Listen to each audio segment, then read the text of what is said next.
Reading is essential. Access to books is critical. Owning books is not a necessity. I am not a bookaholic. My name is Greg. This is Ghost Readers in the Sky. Yippee-yi-yi, yippee-yi-yi-oh, the Ghost Riders in the Sky.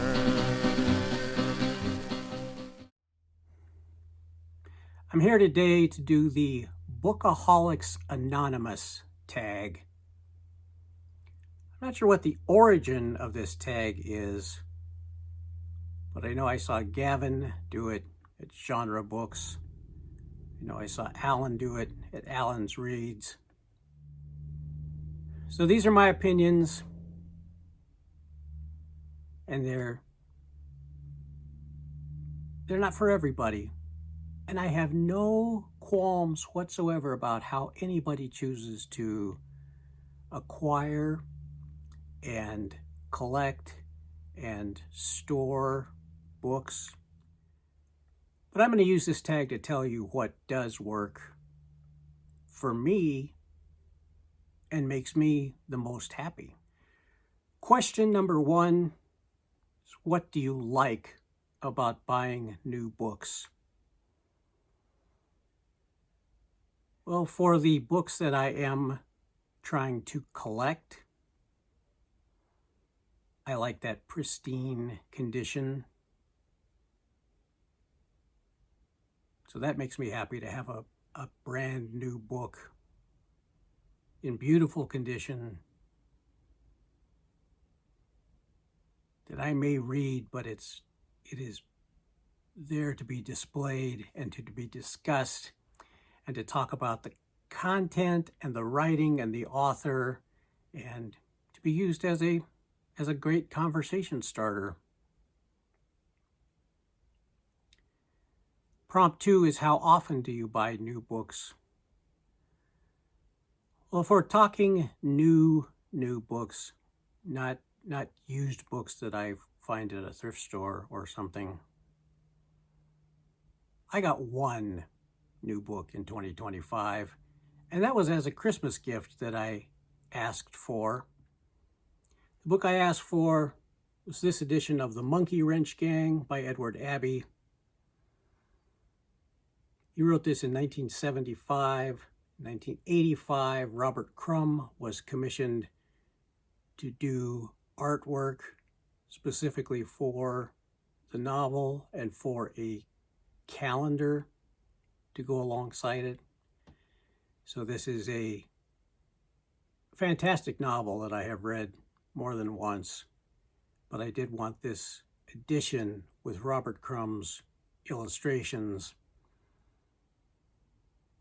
A great story of espionage and eco-terrorism, a book that led to the founding of the organization Earth First.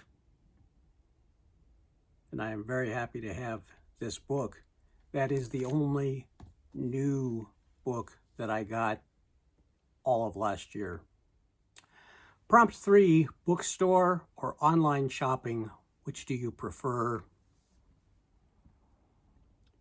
I love being at a bookstore. I love being around people who love reading and books and words. But since when I am actually trying to seriously acquire a book for my collection, I'll do most of that online, whether from rare book or used book sellers or from the presses themselves. It's rare that I do that, but when I'm actually looking for a specific book, I go online. This copy of The Monkey Wrench Gang that I was just showing was ordered online. I sent the information to my not-so-secret Santa. But trying to find that in a bookstore, it would end up being special ordered anyway. Question 4. Do you have a favorite bookstore? Yes. Powell's City of Books in Portland, Oregon. Question 5. Do you pre-order books? No. Question 6. Do you have a monthly book buying limit? Yes, and right now that limit is approaching 0. I don't need more books. There's some things I would like to have, but I don't need any. And so I'm not in the market for shopping or acquiring more books right now. Prompt 7, book buying bans. Are they something for you? I find them pretty much irrelevant. Prompt 8, how big is your wish list? I have about a dozen books on my wish list that I would like to have. They are all in some kind of collectible form, from the Library of America or Easton's or Everyman's Library or the Folio Society. Those are the kinds of things that I look for most often. If somebody else was to do a special print of something, I might be interested as well. But right now, probably a dozen books from those collectible presses. Number 9, what 3 books from your wish list would you like to own now? Well, I would start with Jack London and the Library of America collections. Jack London comes in 2 volumes. One is called Novels and Social Writing. The other is called Novels and Stories. And I would want to get the hardback editions in the protective sleeves so they could match what I have from Willa Cather and Frank Norris. Then the third one, Folio Society has a version of Josephine Tey's The Franchise Affair. Now, I have 2 of the Folio Society's books from Josephine Tey. I have Daughter of Time and Singing Sands. And so it would be nice to have the Franchise Affair that matches, same size, same artist, same setup. So that would be the third book on my wish list. If I had something resembling unlimited funds and I was ready to spend $400 on a single book, which right now I am not, Easton Press has a gorgeous leather-bound version of Robert Louis Stevenson's Dr. Jekyll and Mr. Hyde. It is they call it a deluxe edition. I've looked at it on the website and just salivated. But that is not something that's going to go into my collection anytime soon. But those are the kinds of things I would look for to expand my collection.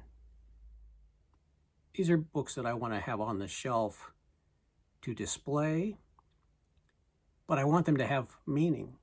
Books that I've read, books about subjects that I'm interested in, by authors who I'm interested in, so we can start conversations. And because they draw the eye, and they are good to bring and look at the art, look at the presentation, look at how it's put together.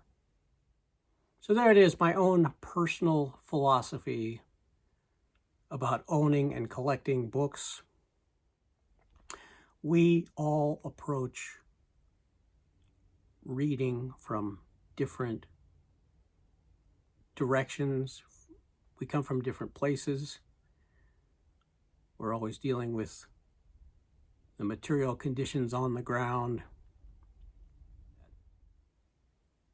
Also, if you're good with just going to the library, which is what I do a lot.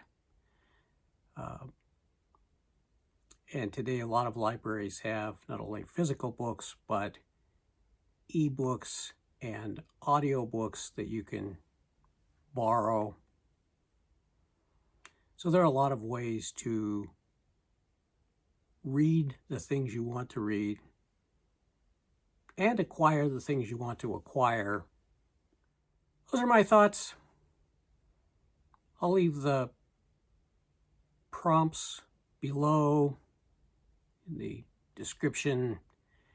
And if anybody else feels like doing this prompt, feel free.